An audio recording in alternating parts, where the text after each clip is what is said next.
Gli inizi sono importanti, i finali sono importanti, bisogna pensare che sono 40 minuti di guerra e di lotta. Battaglia sul parquet, l'unico modo per affrontare la Serie A da neopromossa, e finalmente il ghiaccio si è rotto nel Palaverde che attendeva la prima vittoria tra i grandi. Necessaria per non entrare in un tunnel di incertezze e depressioni. Così, dopo gli stop contro Milano e Cremona, è contro Pistoia che la De Longhi agguanta i suoi primi 2 punti, mostrando un altro modo di giocare. Corale, 5 uomini in doppia cifra. Serve il sacrificio da parte di tutti, nessuno deve pensare alla sua partita, ma deve pensare alla partita della squadra.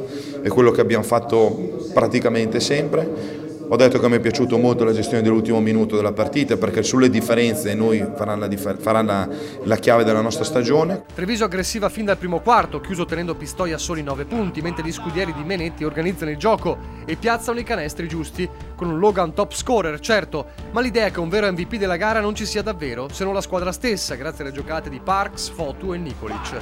Pistoia cerca di restare agganciata, ma è convincente davvero solo nel terzo quarto, prima di arrendersi all'87-72 che sancisce la vittoria di Treviso.